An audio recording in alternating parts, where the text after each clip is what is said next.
Olá, eu sou Patrícia Lins, psicanalista, e esse é o meu canal no YouTube. Hoje eu tô aqui para falar sobre um assunto muito sério, o transtorno depressivo. Na verdade, o meu interesse é de falar sobre a depressão sob um ponto de vista psicanalítico e como o processo depressivo se desenvolve e qual a sua relação com a ansiedade. A depressão, ela não é exatamente uma tristeza profunda. Ela é caracterizada por uma queda de humor, vamos dizer assim.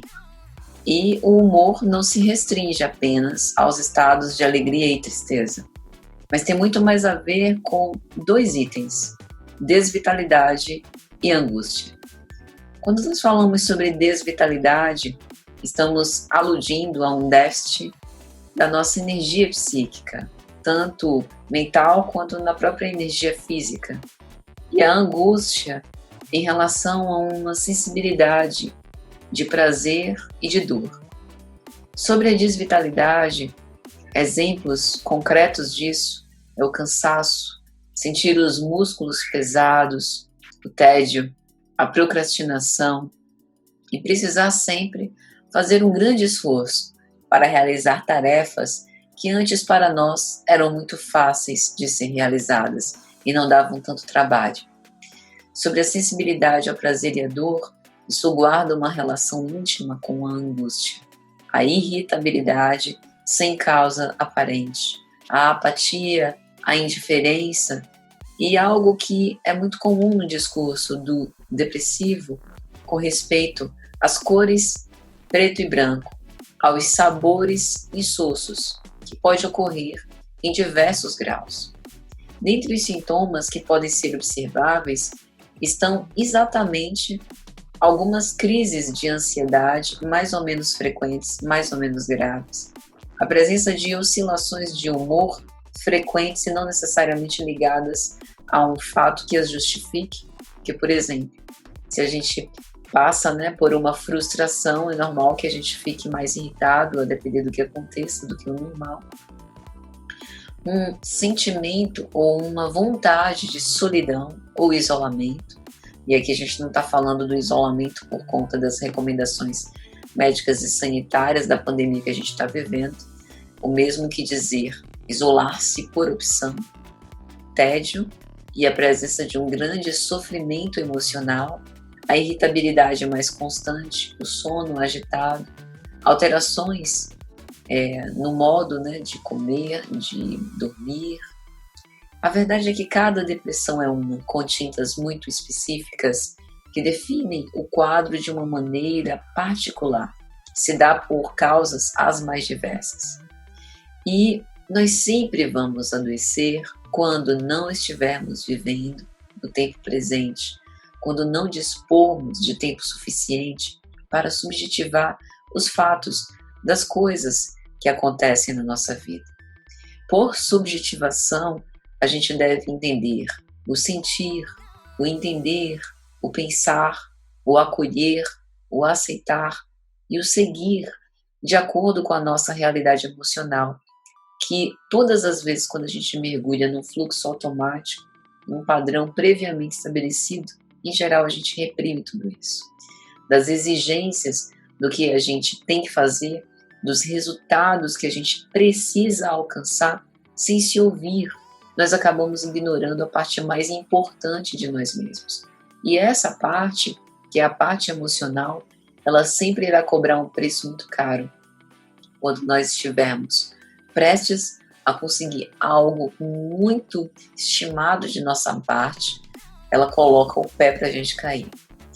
Por isso que é importante a gente observar os sinais dos nossos sentimentos, das nossas emoções, para que nós estejamos atentos ao que o tempo todo as nossas emoções estavam nos alertando que estava muito pesado para suportar. A vivência do trabalho do luto, das perdas, para a subjetivação, passa pela análise de tudo que se processa conosco.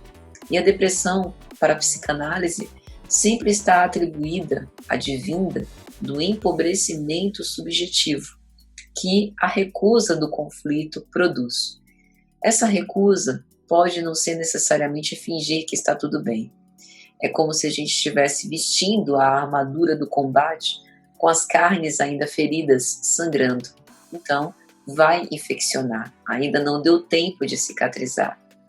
É verdade que, mesmo depois de decepções, é importante seguir em frente, continuar. Mas cada insucesso, experimentado como um luto, precisa ter tempo para que esse trabalho seja feito.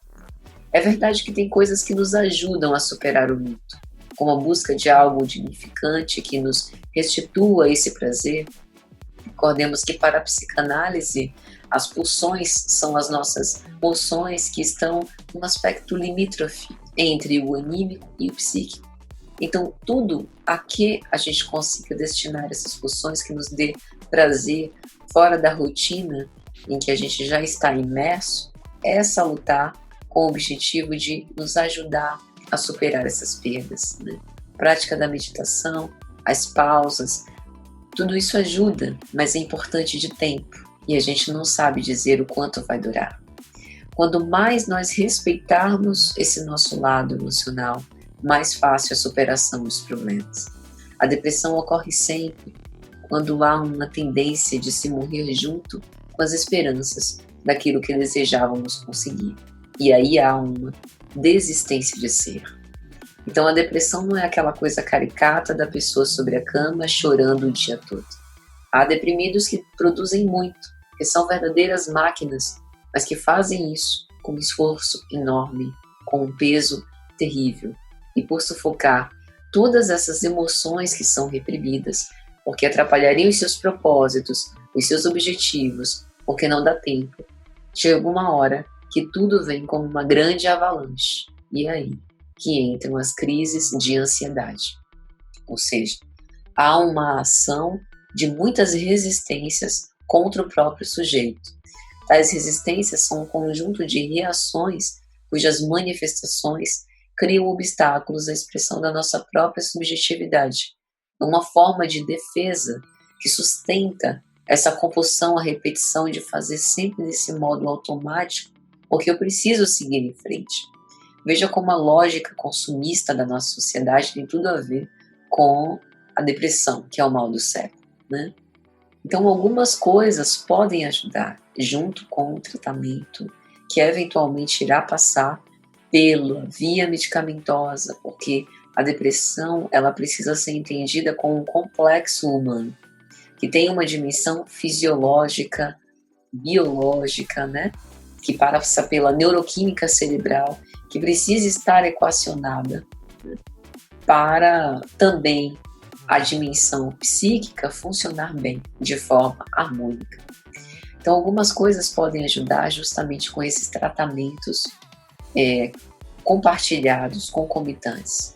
A resignação perante as circunstâncias e os fatos da vida, pensar que nós podemos continuar expressando a nossa subjetividade, ainda que de outro modo, ou seja, com a mudança de métodos que nos levem a uma melhor defesa do nosso desejo, para que a gente consiga delinear um plano de ser que seja condizente com as escolhas que a gente fez. O desenvolvimento de maleabilidade para enfrentar os desafios que surjam, quanto mais nós permanecermos enrijecidos e regelados, pior. Freud nos dizia que as emoções não expressas nunca morrem. E o que precede a depressão quase sempre é um estado de raiva, né, de autorrecriminação direcionado contra si mesmo, que acaba passando para um estado depressivo. Portanto, é importante também perdoar-se. Maria Rita Kell, psicanalista, defende que a depressão é a posição daquele que desiste de ser. E Allen Heisenberg diz que é a patologia da capacidade insuficiente da ação e da iniciativa. Então é preciso a gente analisar o que no nosso momento presente tem sido a raiz desse transtorno muito sério, que pode levar inclusive a uma perda de sentido existencial, para que a gente assuma o nosso papel ativo na nossa vida e consiga ver outras razões para continuar seguindo e sendo, mesmo de um modo que não seja eventualmente o que nós pensamos no início. Então é isso, espero que vocês tenham gostado, que esse conteúdo tenha sido de alguma sorte útil. Eu sou Patrícia Lins, psicanalista, e até a próxima. Aguardo vocês.